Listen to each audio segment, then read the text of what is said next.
Il y a une faille à la base des mathématiques. Les mathématiques ont une faille fondamentale. Nous ne pourrons jamais tout connaître avec certitude. Il y aura toujours des énoncés vrais qui ne pourront jamais être démontrés. Personne ne sait exactement quelles sont ces déclarations, mais elles pourraient être quelque chose comme la conjecture des nombres premiers jumeaux. Les nombres premiers jumeaux sont des nombres premiers qui sont séparés par un seul nombre, comme 11 et 13 ou 17 et 19. Plus on monte dans les nombres, plus les nombres premiers se font rares, et les nombres premiers jumeaux le sont encore plus. Mais la conjecture des nombres premiers jumeaux affirme qu'il en existe une infinité. On n'en manquera jamais. À l'heure actuelle, personne n'a prouvé que cette conjecture est vraie ou fausse. Mais la chose folle est la suivante. Nous ne le saurons peut-être jamais.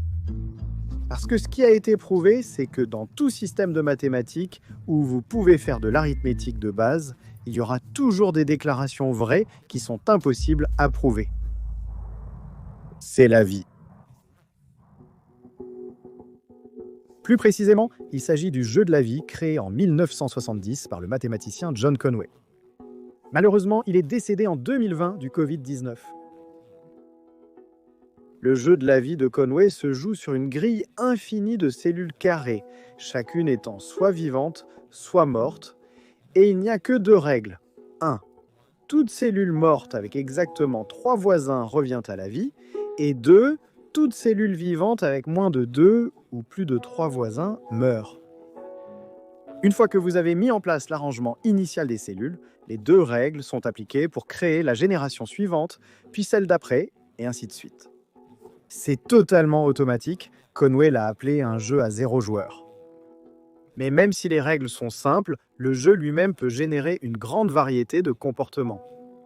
Certains motifs sont stables une fois qu'ils apparaissent, ils ne changent jamais. D'autres oscillent en boucle. Quelques-uns peuvent se déplacer à l'infini sur la grille, comme ce planeur ici. Beaucoup de motifs s'éteignent simplement. Mais quelques-uns continuent de croître indéfiniment, ils continuent de générer de nouvelles cellules. Maintenant, vous pourriez penser qu'étant donné les règles simples du jeu, vous pourriez simplement regarder n'importe quel motif et déterminer ce qui lui arrivera. Atteindra-t-il finalement un état stable ou continuera-t-il de croître sans limite? Mais il s'avère que cette question est impossible à répondre. Le sort ultime d'un motif dans le jeu de la vie de Conway est indécidable, ce qui signifie qu'il n'existe aucun algorithme possible qui ait garanti de répondre à la question en un temps fini. Vous pouvez toujours essayer d'exécuter le motif pour voir le résultat. Les règles du jeu sont finalement une sorte d'algorithme. Mais cela ne garantit pas non plus de vous donner une réponse, car même si vous le faites fonctionner pendant 1 million de générations, vous ne pourrez pas dire s'il durera éternellement ou juste 2 millions de générations, ou 1 milliard, ou un Googleplex. Y a-t-il quelque chose de spécial dans le jeu de la vie qui le rend indécidable? Non, il existe en fait un grand nombre de systèmes qui sont indécidables, comme les tuiles de Wang, la physique quantique, les systèmes de réservation de billets d'avion, et même Magic, The Gathering. Pour comprendre comment l'indécidabilité apparaît dans tous ces domaines, nous devons remonter à 150 ans, à une véritable révolte en mathématiques. En 1874, Georg Cantor, un mathématicien allemand, a publié un article qui a lancé une nouvelle branche des mathématiques appelée théorie des ensembles. Un ensemble n'est qu'une collection bien définie de choses. Ainsi, les deux chaussures à vos pieds forment un ensemble comme tous les planétariums du monde. Il existe un ensemble vide qui ne contient rien et un ensemble qui contient tout. Maintenant, Cantor pensait à des ensembles de nombres, comme les nombres naturels, les entiers positifs comme 1, 2, 3, 4, et ainsi de suite, et les nombres réels, qui incluent des fractions comme un tiers, 5 demi, également des nombres irrationnels comme pi e et la racine carrée de 2, en gros tout nombre qui peut être représenté comme un décimal infini. Il s'interrogeait sur le nombre de nombres naturels. Ou plus de nombres réels entre 0 et 1? La réponse semble évidente. Les deux ensembles ayant un nombre infini d'éléments, ils devraient avoir la même taille. Mais pour vérifier cette logique, Cantor a imaginé écrire une liste infinie, faisant correspondre chaque nombre naturel d'un côté avec un nombre réel entre 0 et 1 de l'autre. Comme chaque nombre réel est un décimal infini, il n'y a pas de premier. On peut donc les écrire dans n'importe quel ordre aléatoire. L'essentiel est de s'assurer que nous les obtenons tous sans doublon et de les aligner un à un avec un entier. Si nous pouvons faire cela sans rien laisser, alors nous savons que l'ensemble des nombres naturels et l'ensemble des nombres réels entre 0 et 1 ont la même taille. Supposons donc que nous l'ayons fait, nous avons une liste infinie complète avec chaque entier agissant comme un numéro d'index, un identifiant unique pour chaque nombre réel sur la liste. Maintenant, Cantor dit « commencez à écrire un nouveau nombre réel ». Et la façon dont nous allons le faire est en prenant le premier chiffre du premier nombre et en ajoutant 1. Puis prenez le deuxième chiffre du deuxième nombre et ajoutez encore 1. Prenez le troisième chiffre du troisième nombre, ajoutez 1, et continuez à faire cela tout au long de la liste. Si c'est un 9, ramenez-le juste à 8. Et à la fin de ce processus, vous aurez un nombre réel entre 0 et 1. Mais voici le truc. Ce nombre n'apparaîtra nulle part sur notre liste. Il diffère du premier nombre à la première décimale, du deuxième à la deuxième décimale, et ainsi de suite sur toute la ligne. Il doit être différent de chaque nombre de la liste d'au moins un chiffre, celui situé sur la diagonale. C'est pourquoi on appelle cela la preuve de la diagonale de Cantor. Cela montre qu'il doit y avoir plus de nombres réels entre 0 et 1 qu'il n'y a de nombres naturels s'étendant jusqu'à l'infini. Donc, toutes les infinis ne sont pas de la même taille. Cantor a appelé ces infinis dénombrables et indénombrables respectivement. Et en fait, il y a beaucoup plus d'infinis indénombrables qui sont encore plus grands. Le travail de Cantor a porté le dernier coup aux mathématiques. Pendant 2 millénaires, les éléments d'Euclide étaient le socle de la discipline. Mais au tournant du 19e siècle, Lobachevsky et Gauss ont découvert des géométries non euclidiennes. Et cela a incité les mathématiciens à examiner de plus près les fondements de leur domaine. Et ils n'aimaient pas ce qu'ils voyaient. L'idée de limite, au cœur du calcul infinitésimal, s'est avérée mal définie. Et maintenant, Cantor montrait que l'infini lui-même était beaucoup plus complexe que quiconque l'avait imaginé. Dans tout ce bouleversement, les mathématiques se sont fracturées et un énorme débat a éclaté parmi les mathématiciens à la fin des années 1800. D'un côté, les intuitionnistes considéraient le travail de Cantor comme absurde. Ils étaient convaincus que les mathématiques étaient une pure création de l'esprit humain et que des infinis comme ceux de Cantor n'étaient pas réels. Henri Poincaré a dit que les générations futures considéreront la théorie des ensembles comme une maladie dont on s'est remis. Leopold Kronecker a qualifié Cantor de charlatan scientifique et de corrupteur de la jeunesse, et il a travaillé pour empêcher Cantor d'obtenir le poste qu'il désirait. De l'autre côté se trouvaient des formalistes. Ils pensaient que les mathématiques pouvaient être fondées sur des bases logiques absolument sûres grâce à la théorie des ensembles de Cantor. Le leader informel des formalistes était le mathématicien allemand David Hilbert. Hilbert était une légende vivante, un mathématicien extrêmement influent ayant travaillé dans quasiment tous les domaines mathématiques. Il a failli devancer Einstein sur la théorie de la relativité générale. Il a développé des concepts mathématiques novateurs, cruciaux pour la mécanique quantique, et savait que le travail de Cantor était brillant. Hilbert était convaincu qu'un système de preuves mathématiques plus formel et rigoureux basé sur la théorie des ensembles pourrait résoudre tous les problèmes qui avaient surgi en mathématiques au cours du dernier siècle. Et la plupart des autres mathématiciens étaient d'accord avec lui. « Personne ne nous expulsera du paradis que Cantor a créé », a déclaré Hilbert. Mais en 1901, Bertrand Russell a souligné un sérieux problème dans la théorie des ensembles de Cantor. Russell savait que les ensembles peuvent contenir d'autres ensembles, voire eux-mêmes. Par exemple, l'ensemble de tous les ensembles doit se contenir lui-même, tout comme l'ensemble des ensembles contenant plus de 5 éléments. On peut parler de l'ensemble de tous les ensembles s'autocontenant. Mais cela mène directement à un problème. Et qu'en est-il de R, l'ensemble de tous les ensembles qui ne se contiennent pas eux-mêmes? Si R ne se contient pas lui-même, alors il doit se contenir. Mais si R se contient lui-même, alors par définition, il ne devrait pas se contenir. Donc R se contient lui-même si et seulement si il ne se contient pas. Russell avait trouvé un autre paradoxe d'autoréférence, et il a expliqué plus tard son paradoxe en utilisant une analogie capillaire. Disons qu'il y a un village peuplé uniquement d'hommes adultes, avec une loi étrange contre les barbes. Plus précisément, la loi stipule que le barbier du village doit raser tous et seulement ceux des hommes du village qui ne se rasent pas eux-mêmes. Mais le barbier lui-même vit aussi dans le village, bien sûr, et c'est un homme, alors qui le rase? S'il ne se rase pas lui-même, alors le barbier doit le raser. Mais le barbier ne peut pas se raser lui-même, parce que le barbier ne rase personne qui se rase lui-même. Donc le barbier doit se raser lui-même si, et seulement s'il ne se rase pas lui-même. C'est une contradiction. Les intuitionnistes se sont réjouis du paradoxe de Russell, estimant qu'il prouvait que la théorie des ensembles était irrémédiablement faillible. Mais Zermelo et d'autres mathématiciens de l'école de Hilbert ont résolu le problème en restreignant le concept d'ensemble. La collection de tous les ensembles n'est donc plus un ensemble. Ce n'est pas non plus l'ensemble de tous les ensembles qui ne s'incluent pas eux-mêmes. Cela a éliminé les paradoxes liés à l'autoréférence. Hilbert et les formalistes ont survécu pour mener le combat un autre jour, mais l'autoréférence, elle, n'a pas disparu aussi facilement. Dans les années 60, le mathématicien Hao Wang étudiait des tuiles carrées ayant des couleurs différentes sur chaque face. Les règles étaient que les bords en contact devaient être de la même couleur et qu'on ne pouvait ni faire tourner ni retourner les tuiles, seulement les glisser.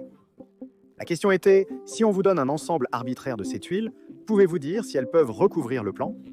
C'est-à-dire, formeront-elles un assemblage sans trou jusqu'à l'infini ? Il s'avère qu'on ne peut pas déterminer, pour un ensemble arbitraire de tuiles, s'il est possible de recouvrir le plan ou non. Le problème est indécidable, tout comme le sort d'un motif dans le jeu de la vie de Conway. C'est exactement le même problème.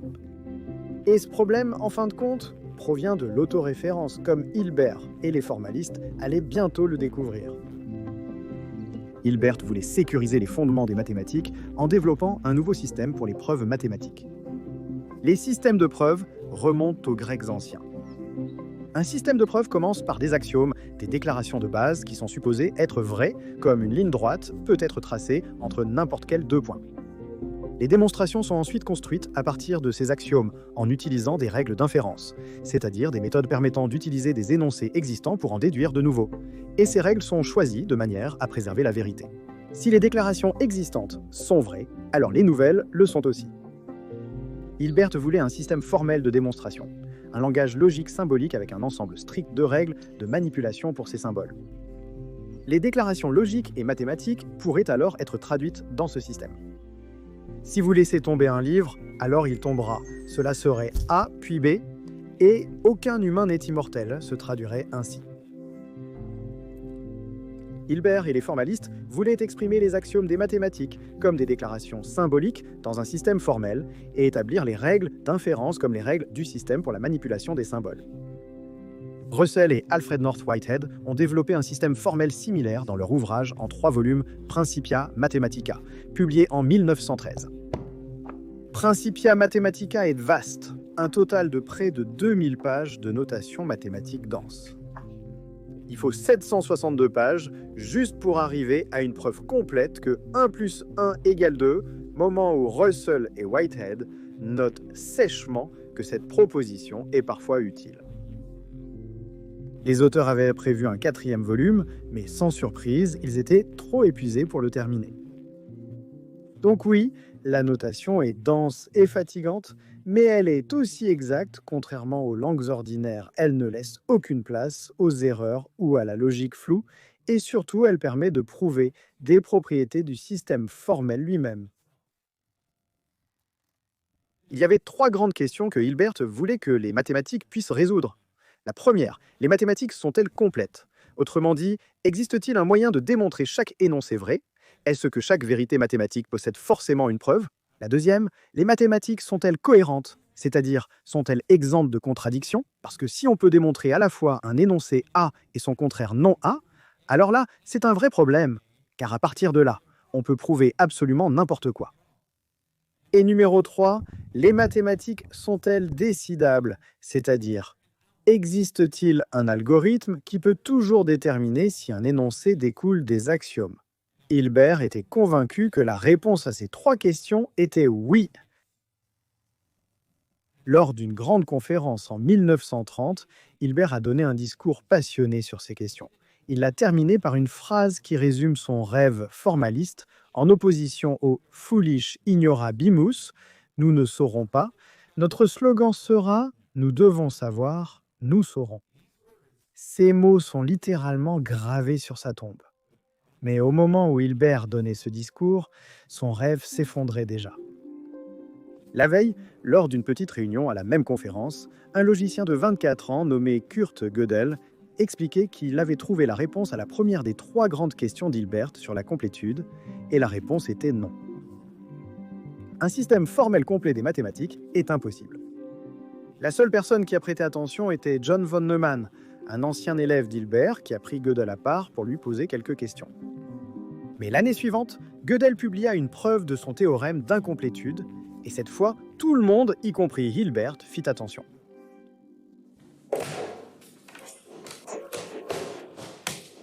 Voici comment fonctionne la preuve de Gödel. Gödel voulait utiliser la logique et les mathématiques pour répondre à des questions sur le système même de la logique et des mathématiques. Il a donc pris tous ces symboles de base d'un système mathématique, puis il a attribué un numéro à chacun. C'est ce qu'on appelle le numéro de Gödel des symboles.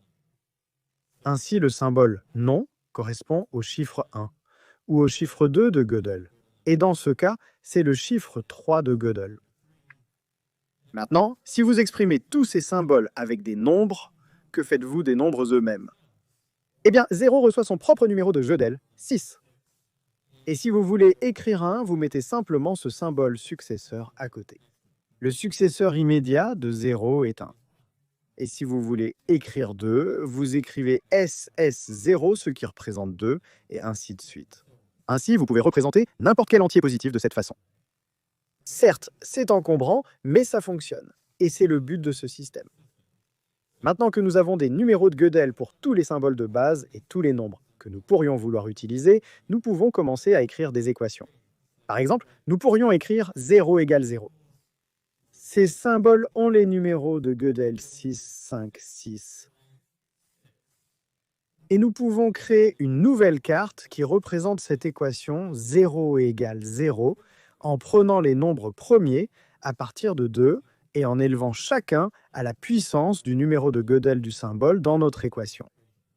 Donc 2 à la puissance 6 multiplié par 3, à la puissance 5 multiplié par 5, à la puissance 6, ce qui donne 243 millions. Ainsi, 243 millions est le numéro de Gödel de toute l'équation 0 égale 0. On peut écrire des numéros de Gödel pour n'importe quelle suite de symboles que vous pouvez imaginer. C'est en fait un paquet de cartes infini où toute suite de symboles que vous voulez écrire peut être représentée par un numéro de Gödel unique. La beauté de ce numéro de Gödel est que vous pouvez en faire la décomposition en facteurs premiers et découvrir exactement quel symbole compose cette carte. Dans ce paquet de cartes, il y aura des énoncés vrais et des énoncés faux.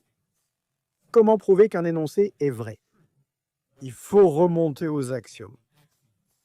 Les axiomes ont aussi leur propre numéro de Gödel, formé de la même manière. Voici un axiome qui dit « Le successeur de n'importe quel nombre x n'est pas égal à 0 ». Ce qui est logique car dans ce système, il n'y a pas de nombre négatif, donc le successeur de n'importe quel nombre ne peut pas être 0. On peut donc poser cet axiome, puis substituer 0 à x, en disant que 1 n'est pas égal à 0. Et nous avons créé une preuve. C'est la preuve la plus simple que je puisse imaginer qui montre que 1 n'est pas égal à 0. Maintenant, cette carte de preuve que 1 n'est pas égal à 0 reçoit son propre numéro de Gödel. Et la façon dont on calcule ce numéro de Gödel est comme avant.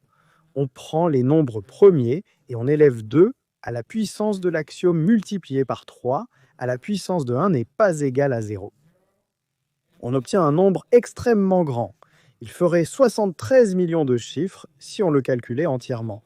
Donc je l'ai juste laissé en notation exponentielle ici.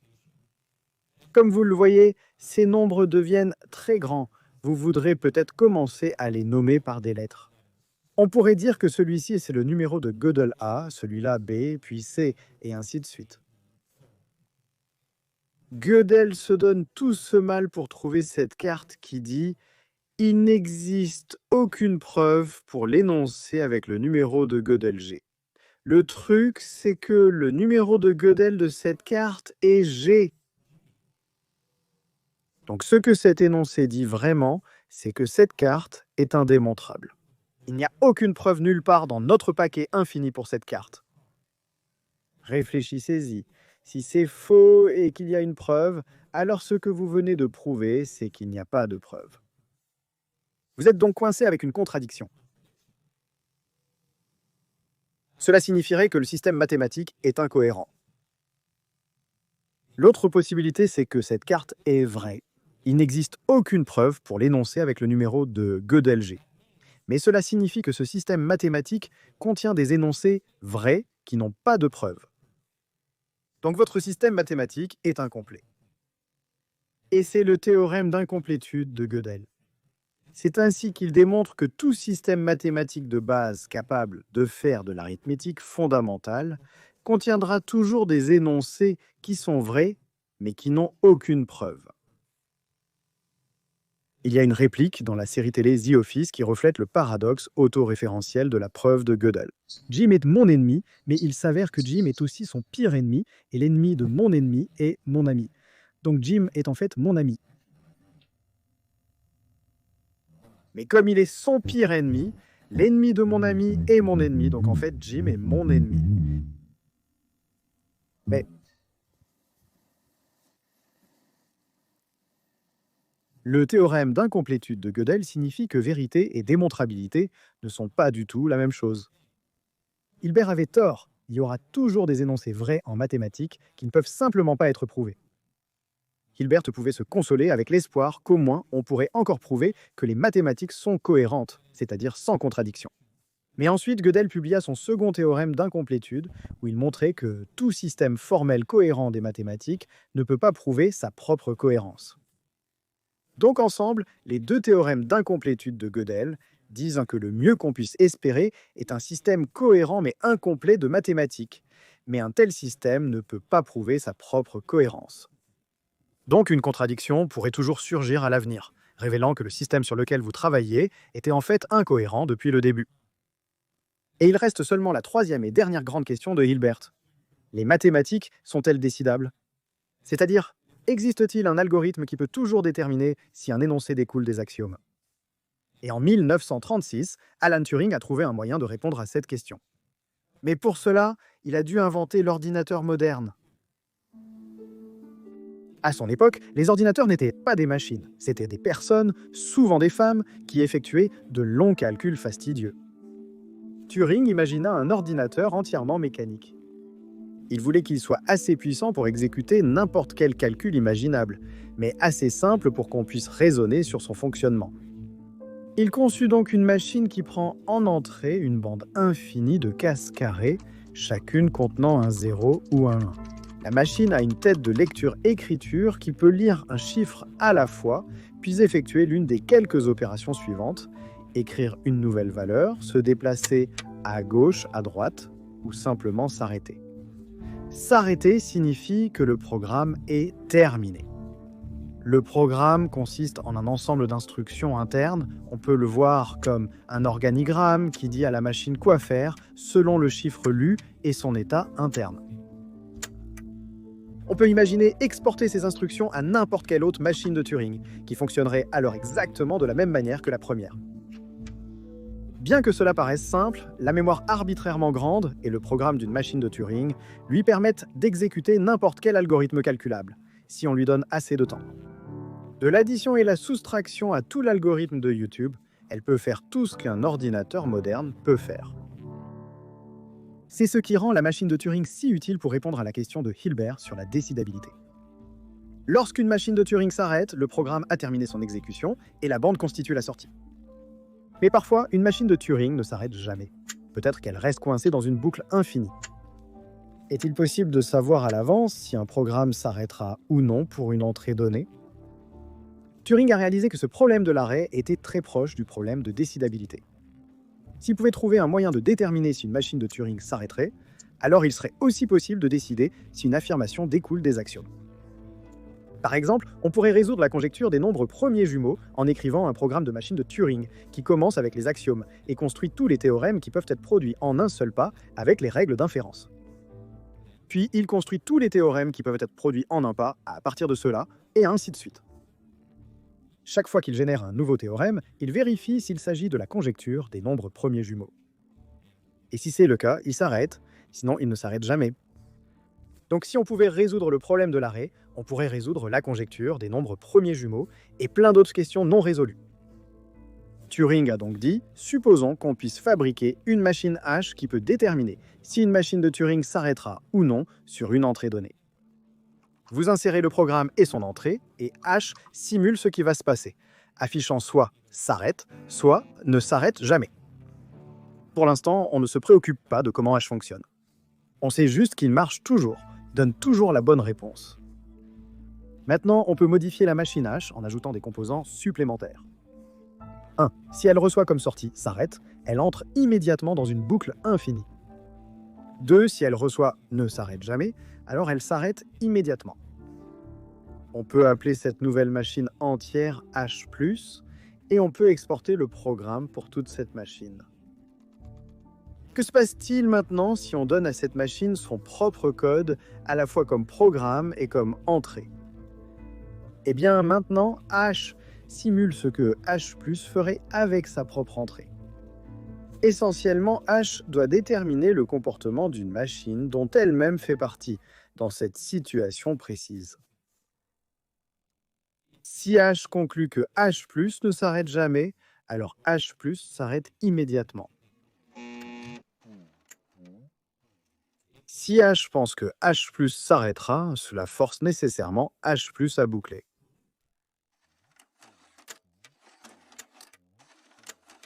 Quelle que soit la sortie de la machine d'arrêt H, elle s'avère fausse. Il y a contradiction? La seule explication possible est qu'une machine comme H ne peut pas exister. Il n'y a aucun moyen de dire, en général, si une machine de Turing s'arrêtera ou non sur une entrée donnée. Et cela signifie que les mathématiques sont indécidables. Il n'existe aucun algorithme capable de déterminer, dans tous les cas, si un énoncé est déductible des axiomes.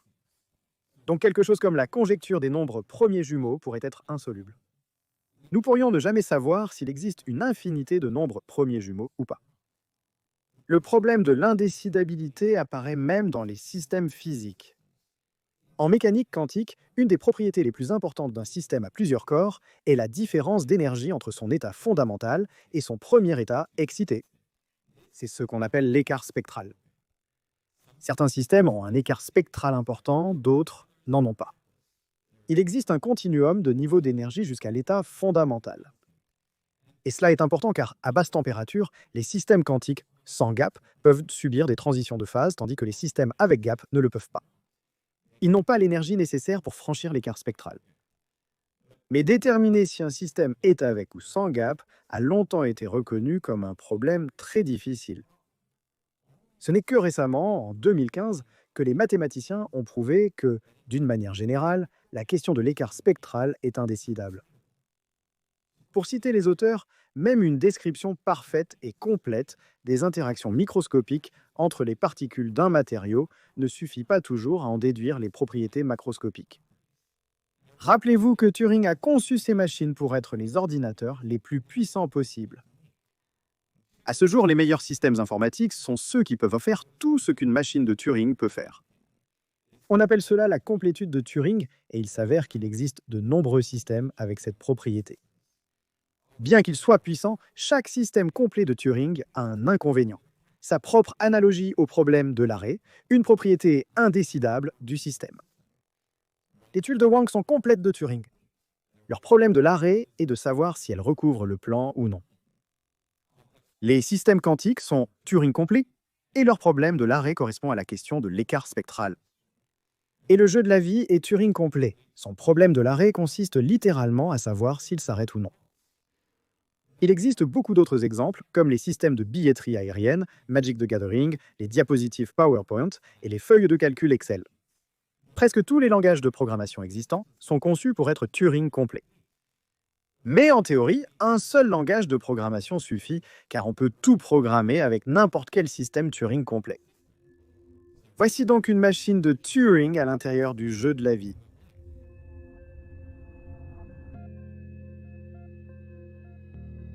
Et puisque le jeu de la vie est lui-même Turing complet, il devrait pouvoir se simuler lui-même. Et en effet, c'est le cas.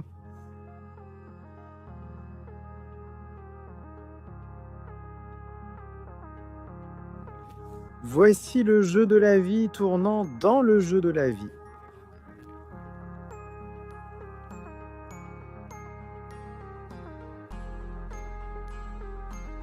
Le véritable héritage du rêve de David Hilbert, ce sont tous nos appareils informatiques modernes. Kurt Gödel a souffert de troubles mentaux plus tard dans sa vie. Convaincu que des gens tentèrent de l'empoisonner, il refusa de manger et finit par mourir de faim. Hilbert est mort en 1943. Sa tombe porte son slogan de 1930. Nous devons savoir, nous saurons. La vérité, c'est que nous ne savons pas. Parfois, nous ne pouvons pas savoir. Mais en essayant de le découvrir, nous pouvons faire de nouvelles découvertes, des choses qui changent le monde. Alan Turing a mis ses idées sur le calcul en pratique pendant la Seconde Guerre mondiale, dirigeant l'équipe de Bletchley Park, qui a construit de vraies machines à calculer pour déchiffrer les codes nazis pour les Alliés. Selon une estimation, les renseignements que Turing et ses collègues ont obtenus à partir des messages décryptés ont raccourci la guerre de 2 à 4 ans. Après la guerre, Turing et John von Neumann ont conçu le premier vrai ordinateur électronique programmable, l'ENIAC, basé sur les plans de Turing. Mais Turing n'a pas vécu assez longtemps pour voir ses idées évoluer beaucoup plus. En 1952, le gouvernement britannique l'a condamné pour indécence grave en apprenant qu'il était homosexuel. Il a été privé de son habilitation de sécurité et forcé de prendre des hormones.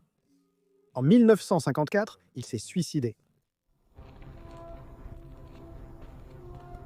Turing a changé le monde. Il est largement considéré comme la figure fondatrice la plus importante de l'informatique. Tous les ordinateurs modernes descendent de ses designs. Mais les idées de Turing sur la calculabilité viennent de son concept de machine de Turing, qui vient de la réflexion sur la question de Hilbert. Les mathématiques sont-elles décidables? Ainsi, les machines de décryptage de Turing et tous les ordinateurs modernes proviennent des paradoxes étranges issus de l'autoréférence. Il y a une faille au fond des mathématiques, une faille qui signifie que nous ne saurons jamais tout avec certitude. Il y aura toujours des énoncés vrais qui ne peuvent pas être prouvés. Et on pourrait penser que cette prise de conscience aurait rendu les mathématiciens fous et conduit à la désintégration de toute la discipline mathématique. Mais au contraire, réfléchir à ce problème a transformé le concept d'infini, changé le cours d'une guerre mondiale et conduit directement à l'invention de l'appareil sur lequel vous regardez ceci en ce moment même.